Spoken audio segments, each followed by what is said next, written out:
નમસ્કાર દર્શક મિત્રો, ટીવી18 ન્યૂઝમાં આપનું સ્વાગત છે। ટીવી18 ન્યૂઝ ગુજરાતની પળે પળની ખબર ધરાવતી ગુજરાતી ન્યૂઝ ચેનલ છે। હવે જોઈએ મુખ્ય સમાચાર। દહેગામ તારુની હેરાફેરી અટકી। બહિયાલ કેનાલ રોડ પર ₹2 લાખના દેશી દારૂ સાથે 2 શખ્સ પકડાયા।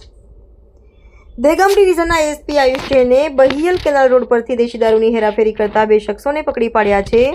પોલીસને મળેલી બાતમીના આધારે સફેદ હોન્ડા સિટી કારને રોકીને તપાસ કરતા તેમાંથી ₹2 લાખની કિંમતનો 950 લીટર દેશી દારૂનો જથ્થો મળી આવ્યો હતો। પકડાયેલા આરોપીઓમાં અમદાવાદના ઓઢવ વિસ્તારમાં રહેતી ધીરેન્દ્રસિંહ ઉર્ફે ભીમો કરશનજી ચાવડા અને પાંડુરંગ વિશ્વાગડમનો સમાવેશ થાય છે। પોલીસે દારૂનો જથ્થો, મોબાઈલ ફોન અને કાર સહિત કુલ 6.96 લાખનો મુદ્દામાલ જપ્ત કર્યો છે।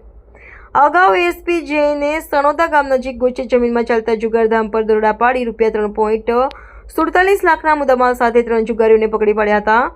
એએસપી જૈન દ્વારા વિસ્તારમાં કરવામાં આવી રહેલા સક્રિય કામગીરીને કારણે સ્થાનિક પોલીસ તંત્ર પણ વધુ સતર્ક બન્યું છે। પોલીસે બંને આરોપીઓની ધરપકડ કરી વધુ તપાસ શરૂ કરી છે। ટીવી18 ન્યૂઝ ગુજરાતી, દહેગામ।